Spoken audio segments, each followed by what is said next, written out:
रमज़ान करीम, रमज़ान करीम, मुबारक अलैकुम शहर। फ़ितरा अदा करने में उमूमी गलतियाँ। देखें, सबसे पहले तो मैं एक मसला आपकी खिदमत में अर्ज़ करूँ फ़ितरे के हवाले से, क्योंकि मेरा ख़्याल है मेरी आज आखिरी क्लास है, फ़ितरे की बात नहीं हो पाएगी, तो यहीं पर रुक कर अब फ़ितरे का सवाल आए तो दो तीन चीज़ें आपकी खिदमत में अर्ज़ कर दूँ। एक तो ये कि माह मुबारक रमज़ान गुज़र रहा है। आप अभी माह मुबारक रमज़ान में जो मेरे दिन में तीनों मराजे के नज़दीक खुई खुमैनी सिस्तानी, आप अभी फ़ितरे ही की नीयत से फ़ितरा निकाल कर आप किसी फ़कीर को दे सकते हैं। फ़ितरा निकालने के लिए ज़रूरी नहीं है कि आप चांद रात का इंतज़ार करें। आप अभी भी रमज़ान में भी फ़ितरा निकाला जा सकता है। और आप मतलब बहुत से लोग ये कहते हैं यार हम चांद रात को फ़ितरा निकालें, ईद वाले दिन पहुंचाएं, तो उनके बच्चों के लिए मतलब किसी को ईद के कपड़े लेने हैं, ईद की शॉपिंग करनी है, तो उनको बिलाखिर इतना पहले तो मिलना चाहिए ना। तो ठीक है, आप रमज़ान में निकाल के दे दें। जिन फैमिलीज़ को आप देना चाहते हैं, आप अपना फ़ितरा अभी रमज़ान में निकालें और रमज़ान में निकालने के बाद उनको अभी से दे दें, ताकि वो अभी से ही ईद की तैयारी करना चाहें तो कर लें। तो पहला मसला तो ये है। अब यहाँ पर एक सवाल पैदा होता है कि ये जो हम बचपन से सुनते हैं कि जी पहले कर्ज़े की नीयत से दें, और वो उस सूरत में कि अगर आप रमज़ान से पहले फ़ितरा देना आ जाएँ। आप रमज़ान से पहले अगर किसी को फ़ितरा देना चाहें तो रमज़ान से पहले फ़ितरा नहीं दे सकते। उसमें फिर ये फ़ुक़हा फरमाते हैं कि आप कर्ज़े की नीयत से दे दें, जब शब ईद आए तो उसी कर्ज़े को आप फ़ितरे के तौर पर करार देते हुए उनको फ़ितरे में हिसाब कर लें।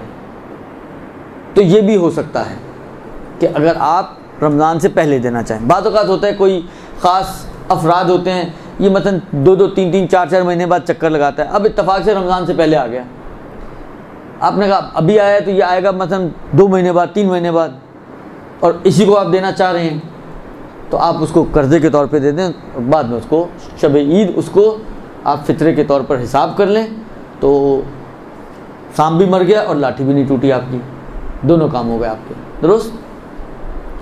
ये हो गया आपका।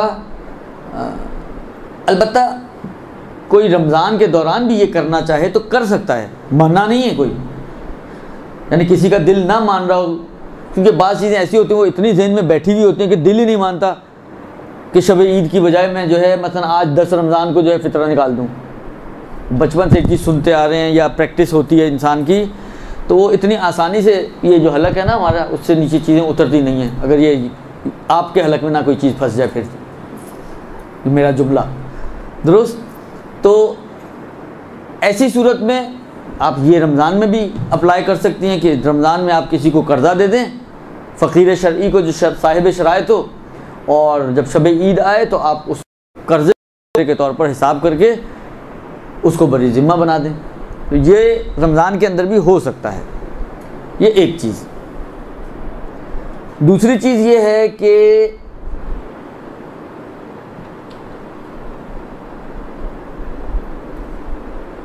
फ़ितरे में अगर इंसान ने फ़ितरा निकाल के रख दिया, मतलब आपने एक फ़ितरा निकाल के रख दिया, तो इंसान को ये पता होना चाहिए। ये एक बहुत बाज़ औक़ात गलती करते हैं लोग कि मतलब लमसम अमाउंट निकाल के रख देते हैं, उनको पता ही नहीं होता कि किस चीज़ की कीमत निकाल रहे हैं। ये गलत है। अगर कोई ज़्यादा देना चाहता है उसका तरीका मैं आपको बता देता हूँ।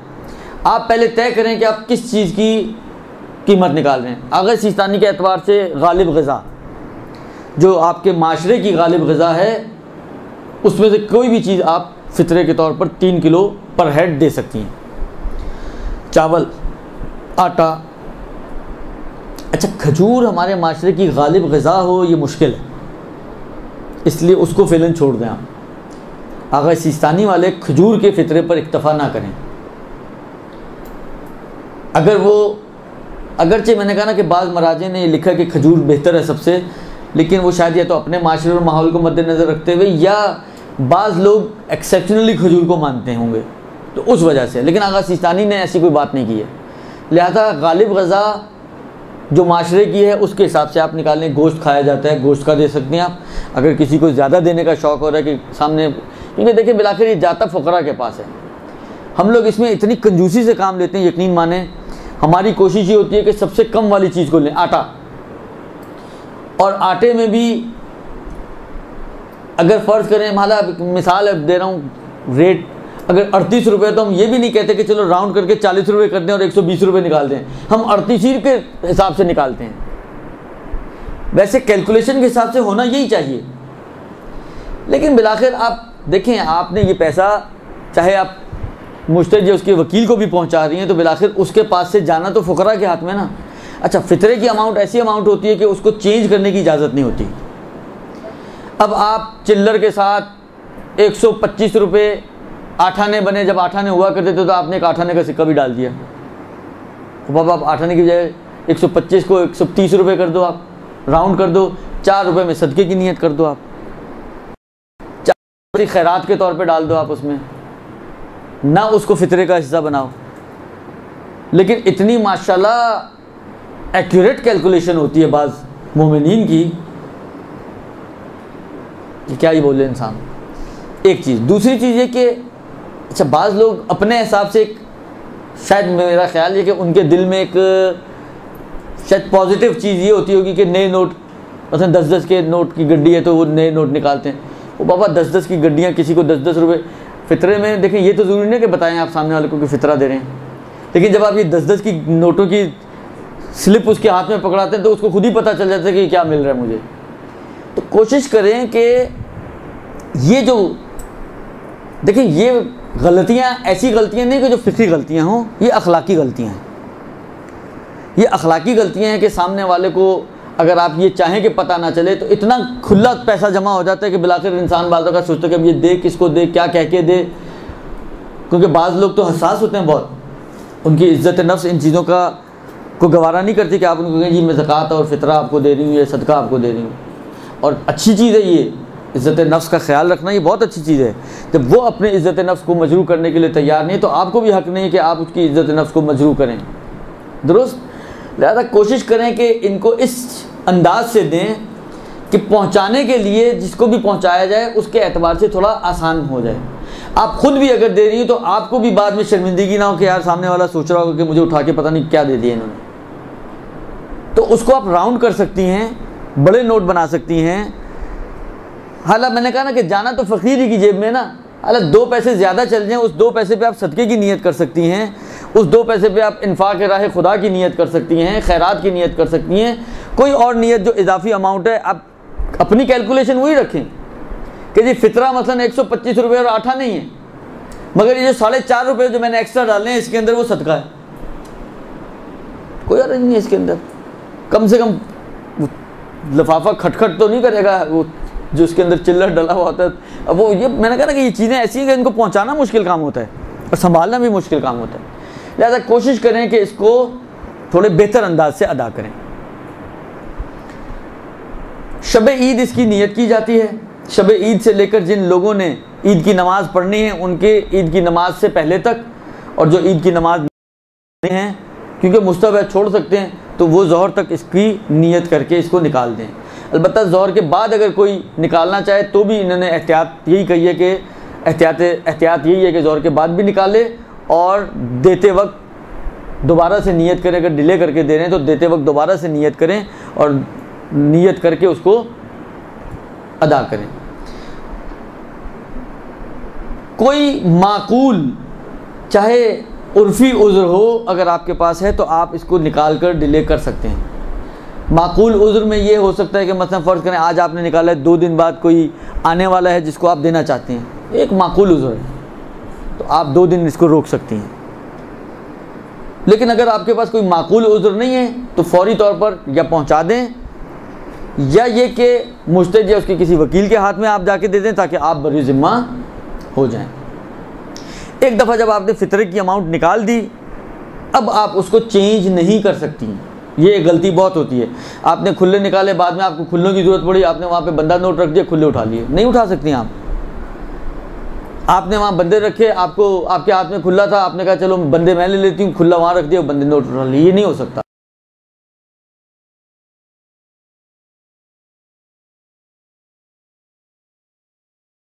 बन गई, जब ये ज़कात बन गई, अब इसके ऊपर आपका कोई हक़ नहीं है इसमें और खुम्स में फ़र्क है। ज़कात में तो जुदा करने से ज़कात बन जाती है, खुम्स में जुदा करने से खुम्स नहीं बनती है। लिहाजा आपने खुम्स की नीयत से पैसे निकाल के अलग कर दिए, अभी भी आपका माल है।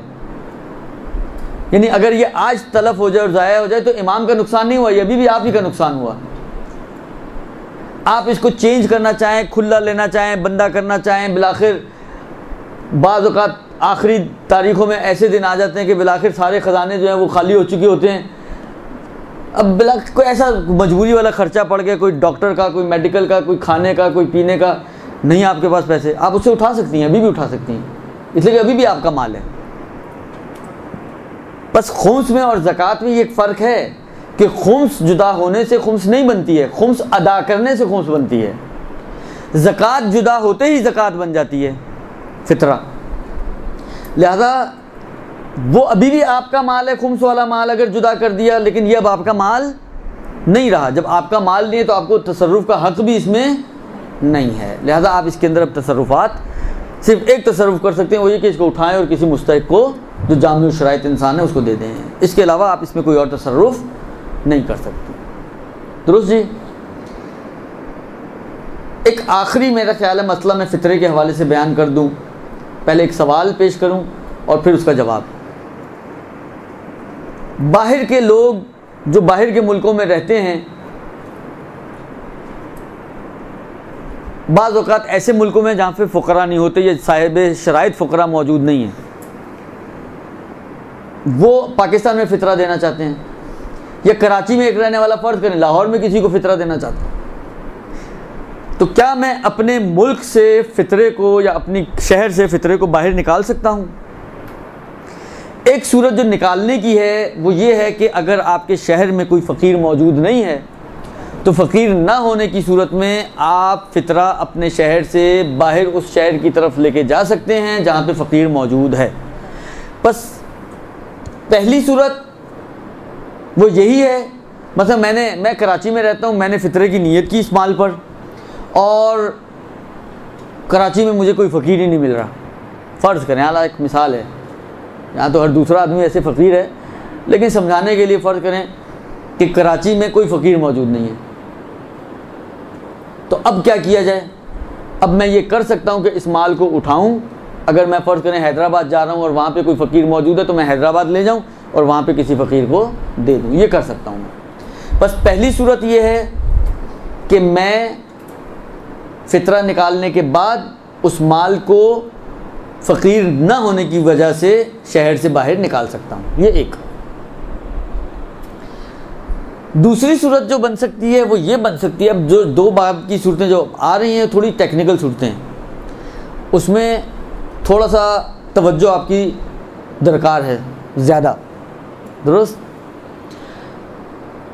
मतलब फ़र्ज़ करें मैं कराची में हूँ, कराची में फ़कीर भी मौजूद है, उसके बावजूद मैं चाहता हूँ कि लाहौर में, मतलब फ़र्ज़ करें मेरा कोई रिश्तेदार है, अजीज़ है, कोई बहुत ही ज़्यादा दोस्त है, ज़रूरतमंद है, मैं उसको देना चाहता हूँ। मतलब उसकी बेटी की शादी है या कोई ख़ास मतलब मेडिकल का कोई बड़ा ख़र्चा उसकी गर्दन पे आया हुआ है, वो बहुत परेशान है, तो मैं उसको देना चाह रहा हूँ। इनके कराची में फ़कीर मौजूद हैं, तो पहले मसले से ये बात तो क्लियर है कि अगर आपके अपने शहर में फ़कीर मौजूद है तो आपको हक़ नहीं है कि आप इस माल को, जो ज़कात का माल है, आप जो फ़ितरा है, आप कराची से बाहर ले जाएं। हक़ तो नहीं है, लेकिन दिल मेरा चाह रहा है कि मैं उसी को दूँ लाहौर में। अब करूँ तो क्या करूँ? कोई शरीयत ने इसकी राह निकाली है? अल्लाह मुस्तहिक़ के वकील से पूछने के अलावा वाली राह मैं नहीं पूछना चाहता, पूछे बगैर कुछ कर सकता हूँ मैं? दो रास्ते हैं यहाँ पर कि आप पूछे बगैर ये काम कर सकते हैं। एक रास्ता ये है कि अगर आपका कुछ माल जो फ़ितरे के बराबर हो, कम से कम इतना माल आपका लाहौर में पड़ा हुआ हो किसी मसलन आपके जान पहचान वाले के पास, तो आप उसको बोलें कि तुम मेरे माल को लो, उस पर मेरी तरफ से फ़ितरे की नियत करो और ख़ामोशी से जाके ये फ़लाँ साहब को पहुँचा दो। एक तरीका ये हो सकता है। अब हम थोड़ी सी अच्छी मिसालों पर आए। कराची में इन मिसालों को, हालांकि ये अच्छी इसलिए बन सकती है कि कराची में फ़कीर हैं और उसके बावजूद हम दे रहे हैं। मतलब ये मसले ज़्यादा पेश आते हैं, ये कराची लाहौर की निस्बत इतने पेश नहीं आते जितने बाहर के मुल्क वालों के लिए पेश आते हैं, वहाँ पे फ़कीर होते नहीं हैं। तो एक सूरत तो उनके पास भी है कि फ़ितरा निकालें, और जब अलबत्ता वो इतना डिले करने का भी मसला आता है कि मतलब उन्होंने अभी साल बाद आना है, तो साल तक वो फ़ितरे को रोक के रखें, ये भी एक मुश्किल मसला है। लिहाजा उनके लिए रिकमेंडेड तरीका यही है। आम तौर पर ये होता है कि मतलब फ़र्ज़ करें कोई बेटा गया हुआ है मतलब सऊदीया में कमा रहा है, उसके कुछ ना कुछ पैसे अकाउंट तो यहाँ पे भी चल ही रहा होता है, तो वो अपनी फैमिली का अगर फ़ितरा निकालना चाह रहे हैं तो यहाँ पर अपने भाई को, अपने वालिद को, जिसके हाथ में भी उसका अकाउंट चल रहा है, उसको बोलो कि भाई मेरे माल में से इतने पैसे निकालो और उस पर मेरी तरफ से, मेरे बिहाफ पर आप मेरे वकील बन जाओ और मेरी वकालत में उस पर मेरी तरफ से फ़ितरे की नीयत करो, और ये जहाँ अपने पैसे दो वो ये भी पहुँचा देना। ये बग़ैर किसी, यानी ये वो वाली सूरत है कि सांप भी मर जाए और लाठी भी ना टूटे। या फ़कीर होने के बावजूद भी वो ये काम करना चाहे तो ये कर सकता है। इस काम के लिए ज़रूरी नहीं है कि फ़कीर ना हो तभी ये काम हो सकता है। फ़कीर हो या ना हो, दोनों सूरतों में ये काम हो सकता है कि आप किसी और को अगर देना चाहें तो वहाँ अपने किसी को वकील बनाएं कि वो आपके माल से, अगर आपका माल मौजूद है, अच्छा अगर आपका माल ना हो तो क्या करे वो, फिर आप उसको 2 वकालतें दें, डबल वकालत। आप उसको वकील बनाएं कि आपके बिहाफ पर किसी से भी कर्जा ले ले, चाहे अपने आप से कर्जा ले ले, कर्ज लेने में वकील, और दूसरी वकालत बउनवान फ़ितरा उसको अदा करने में वकील। ये 2 वकालतें उसको दे कि मेरे बिहाफ पर पहले तुम कर्जा लो किसी से भी, चाहे अपने आप से ही ले लो, दुरुस्त, और जब कर्जा ले लो तो ये पैसा अब मेरी तरफ से दूसरी वकालत तुम्हारे को ये है कि तुम वकील हो कि इस पर मेरी फैमिली का फ़ितरे की नीयत करके इसको बउनवान फ़ितरा जिस साहब को भी देना चाहते हो उनको पहुंचा दो। अगर पैसा है तो एक वकालत, पैसा नहीं है तो डबल वकालत, एक कर्ज लेने के लिए और एक अदा करने के लिए। इस तरीके से आपकी मुश्किल हल हो सकती है। अच्छा, अब तीसरी इसकी शक जो बन सकती है वो ये बन सकती है कि वहां आपका कोई जान पहचान वाला नहीं है लेकिन पहुंचाना आपने वही है। मसलन फ़र्ज़ करें लाहौर में या सऊदीया में कोई रहता है, उसने कराची में पहुंचाना है, कोई अमेरिका में रहता है उसने कराची में पहुंचाना है, तो जिस पहुंचाना है मतलब फ़र्ज़ करें एक्स को, लेकिन ये जो पहुंचाने वाला शख्स है जो फ़ितरा निकालना चाह रहा है उसका कोई रिश्तेदार कराची में ऐसा नहीं है, कोई अकाउंट ही उसका कराची में नहीं, कोई दोस्त यार भी कराची में ऐसा नहीं है कि जिसको वो ये जिम्मेदारी सौंप सके। अब क्या करें? दूसरा तरीका ये हो सकता है इसका कि जिसको देना है आप डायरेक्टली उससे भी रब्ता कर सकते हैं, उससे एक वकालत ले लें। मतलब मैंने आगा एक्स को देना था, मैं आगा एक्स को कॉल करूं कि भाई साहब मुझे कुछ पैसे आप तक पहुंचाने हैं, तो आप मुझे वकील बनाएं इस बात के लिए, क्योंकि मैंने कहा ना ये चेंज नहीं हो सकते। अब आपको वहाँ से भेजना है, करेंसी मुमकिन है चेंज करनी पड़े, मुमकिन है बैंक के ज़रिए भेजना पड़े, मुमकिन है उसमें से कुछ कटौती हो जाए, ये सारी चीज़ें होनी हैं, आपको तो हक़ नहीं था।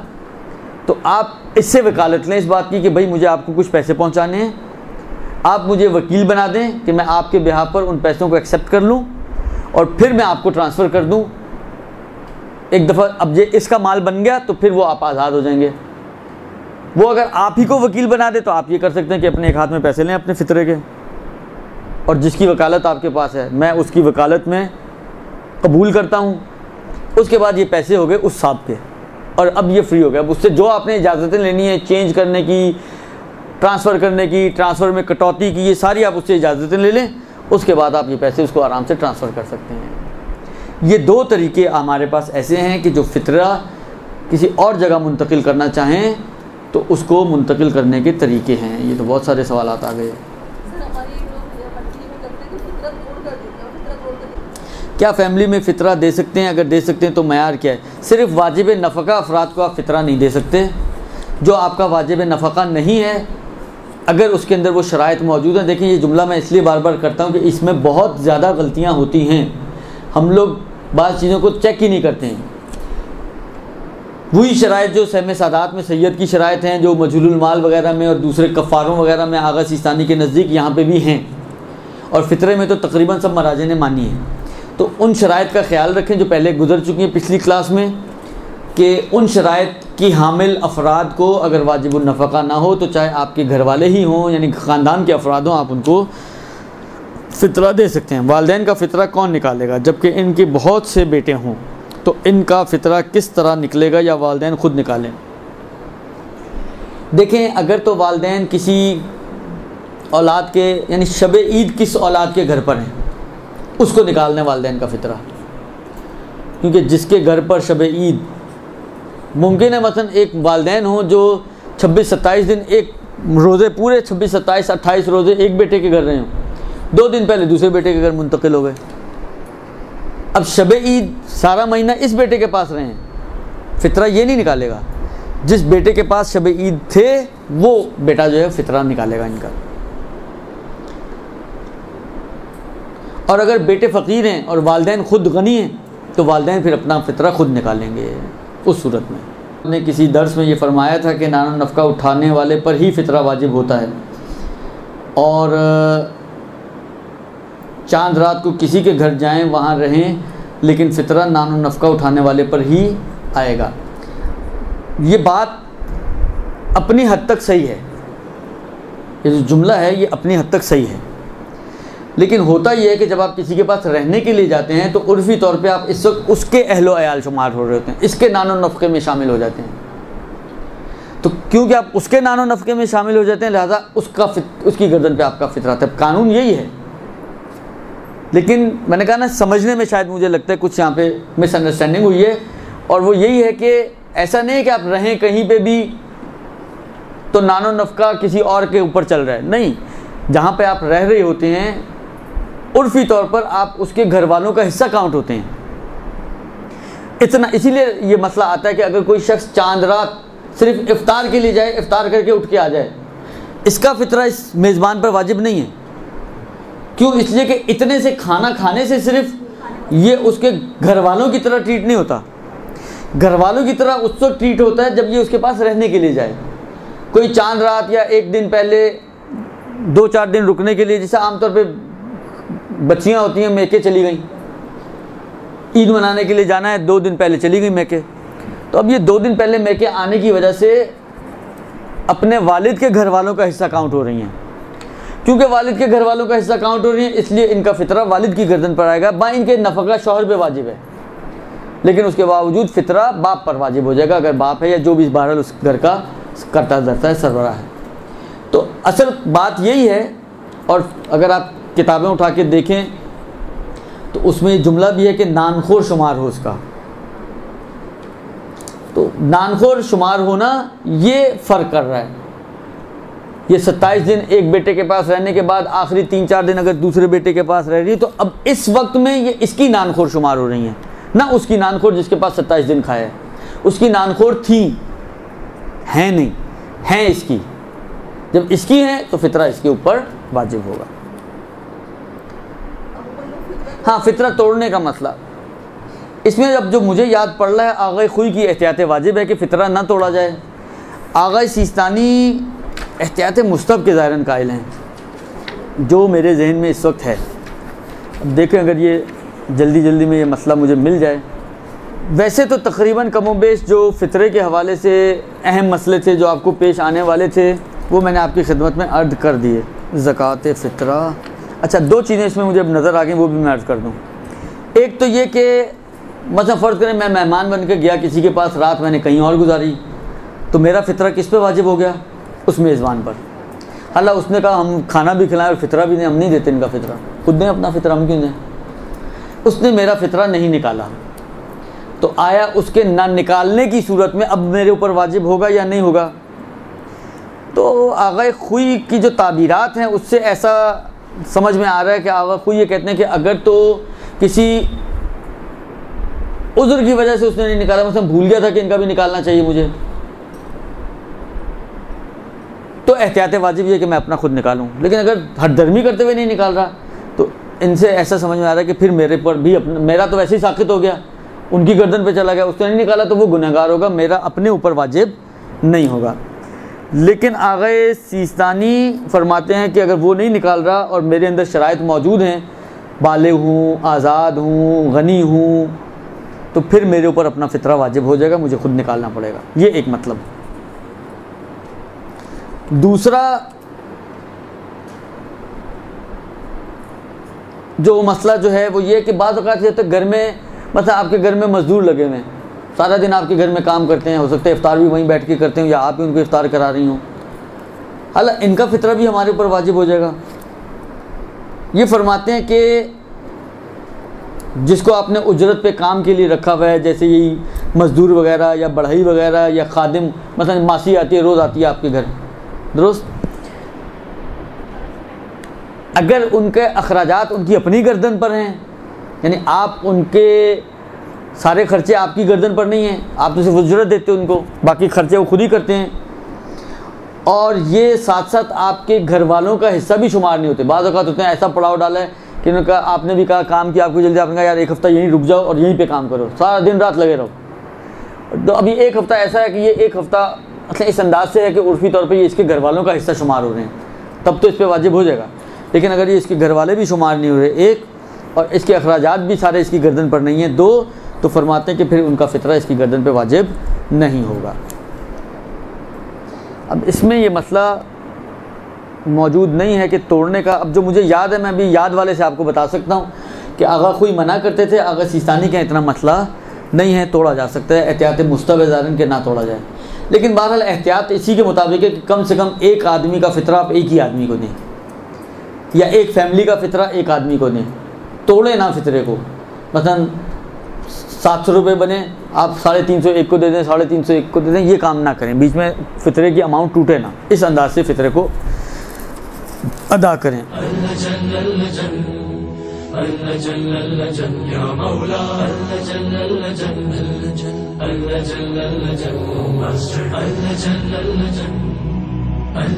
या साहिब समा